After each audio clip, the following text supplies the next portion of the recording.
வரும் 23ஆம் தேதி கூடுகிறது தமிழக சட்டப்பேரவை. ஆளுநர் உரையுடன் தமிழக சட்டப்பேரவை கூடுகிறது.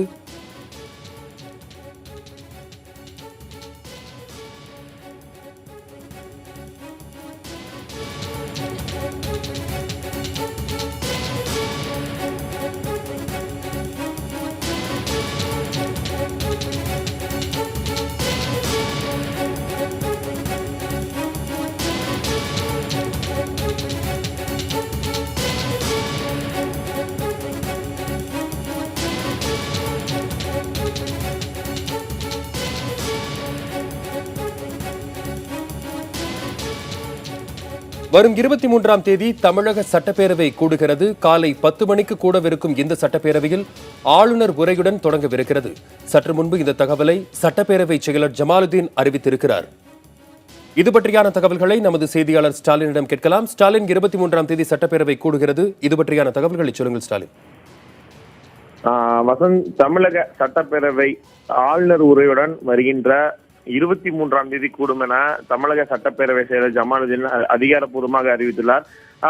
குறிப்பாக நாம் பார்த்தோம் என்றால், ஒரு ஆண்டு தொடக்கத்தின் போது ஆளுநர் உரையுடன் தான் சட்டப்பேரவையானது தொடங்கப்படும். அந்த வகையில் தற்போது உள்ள பொறுப்பாளுநர் வித்யாசாகர் ராவ் தன்னுடைய முதல் உரையை தமிழக சட்டப்பேரவையில் நிகழ்த்த உள்ளார். தொடர்ச்சியாகவே நாம் பார்த்தோம் என்றால், கடந்த சில நாட்களாகவே ஆளுநர் உரை தயாரிப்பதற்கான அனைத்து விதமான அம்சங்களும் தொடர்ச்சியாக தமிழக அரசு நிலை வந்தது. தமிழக அரசு தொடர்பாக அமைச்சரவை கூட்டத்தில் கூட இது தொடர்பாக விவாதிக்கப்பட்டது.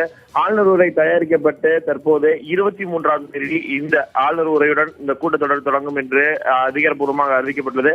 ஆளுநர் உரை முடிந்த பிறகு தொடர்ச்சியாக கட்சி உறுப்பினர்கள், எதிர்கட்சி உறுப்பினர்களும் ஆளுங்கட்சி உறுப்பினர்களும் ஆளுநர் உரை மீதான விவாதத்தில் பங்கேற்பார்கள். அந்த வகையில் பார்த்தோம் என்றால் 23ஆம் தேதி தொடங்கும் இந்த சட்டப்பேரவை இந்த கூட்டத்தொடரானது அடுத்த 5 நாட்களுக்கு, அதாவது 23ஆம் தேதியிலிருந்து 27ஆம் தேதி வரை நடைபெறும் என்று எதிர்பார்க்கப்படுகிறது. அடுத்த 4 நாட்கள், 23ஆம் தேதியிலிருந்து அடுத்த 4 நாட்களுக்கு தமிழக அந்த ஆளுநர் உரை மீதான விவாதம் நடைபெறும் என்று எதிர்பார்க்கப்படுகிறது. இதற்கான அதிகாரப்பூர்வமான அறிவிப்பு தான் இந்த 23ஆம் தேதி தொடங்கும் என்ற அதிகாரப்பூர்வமான அறிவிப்பு தான் தற்போதைய நிலையில் சட்டப்பேரவை செயலர் ஜமாலுதீன் அறிவித்துள்ளார். ஸ்டாலின், பல திருப்பங்கள் நிகழ்ந்திருக்கின்றன தமிழக அரசை பொறுத்தவரையில். இந்த சமயத்தில் இந்த சட்டப்பேரவை கூடுகிறது. இதன் முக்கியத்துவம் என்ன ஸ்டாலின்?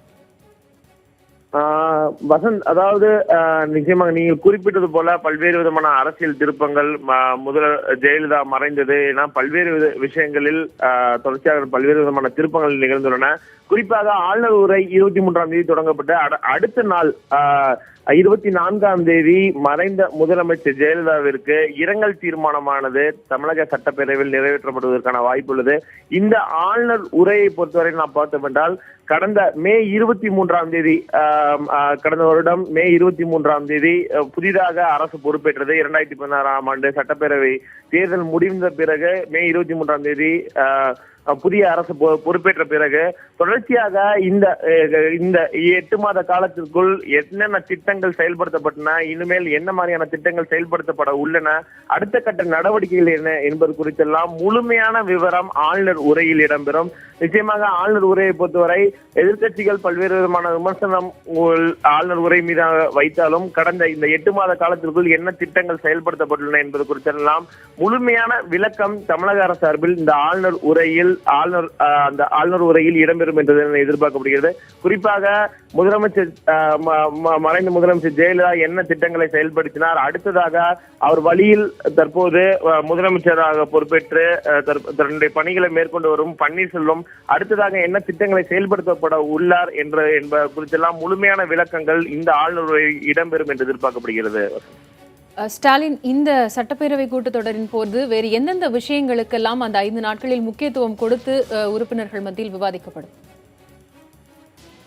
குறிப்பாக ஆளுநர் உரையை பொறுத்தவரை முன்பு சொன்னது போல முழுமையாக தமிழக அரசின் திட்டங்கள் தொடர்பாக முழுமையான அம்சங்கள் அந்த ஆளுநர் இடம்பெறும். அதன் பிறகு அடுத்த மாதம் பிப்ரவரி மாதம் இறுதி நாட்களில் தமிழக அரசின் நிதிநிலை அறிக்கையானது அடுத்த மாதம் தாக்கல் செய்யப்படும். அந்த நிதிநிலை அறிக்கையை பொறுத்தவரை எந்தெந்த துறைகளுக்கு எவ்வளவு நிதிகள் ஒதுக்கப்பட உள்ளன, குறிப்பாக ஆளுநர் உரையிலேயே என்ன திட்டங்களுக்கு எந்தெந்த துறைகளுக்கு முக்கியத்துவம் அளிக்கப்படுகிறது என்பது குறித்தெல்லாம் முழுமையாக முழுமையாக அனைத்தும் இந்த ஆளுநர் உரையில் இடம்பெறும். குறிப்பாக நாம் பார்த்தோம் என்றால் அடுத்ததாக நிதிநிலை அறிக்கை தொடர்பான பல்வேறு விஷயங்களும் இந்த ஆளுநரில் இடம்பெறும் என்றுதான் எதிர்பார்க்கப்படுகிறது.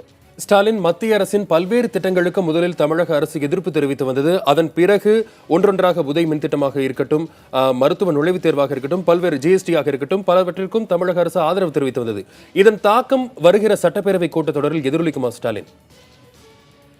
வசந்த், நீங்கள் குறிப்பிட்டது போல பல்வேறு, அதாவது முதலமைச்சர் ஜெயலலிதா இருந்த பொழுது அவர் எதிர்த்து வந்த திட்டங்கள் எல்லாம் தற்போது தொடர்ச்சியாக தமிழக அரசு பல்வேறு விஷயங்களில் ஆதரித்து வருகிறது. குறிப்பாக உதய் திட்டமாகட்டும், அதே போல நீட் தேர்வு, ஜிஎஸ்டி போன்ற பல்வேறு முக்கிய திட்டங்கள், மத்திய அரசின் திட்டங்களுக்கு தமிழக அரசு தற்போதைய ஆதரவுகளை தெரிவித்து வந்தாலும் தமிழக அரசு சார்பில் தெரிவிக்கப்படும் ஒரு முக்கியமான கருத்து என்னவென்றால், தமிழக அரசு வைத்த கோரிக்கைகள், முதலமைச்சர் ஜெயலலிதா இருந்தபொழுது வைத்த கோரிக்கைகளை மத்திய அரசு பரிசீலித்து அதில் பல்வேறு விதமான மாற்றங்கள் செய்த பிறகுதான் இந்த ஜிஎஸ்டி ஆகட்டும், அதே போல உதய் மின் திட்டமாகட்டும் என பல்வேறு திட்டங்களில் தமிழக அரசு தன்னுடைய ஆதரவை தற்போது தெரிவித்து வருகிறது என்றுதான் தமிழக அரசு தெரிவிக்கிறது.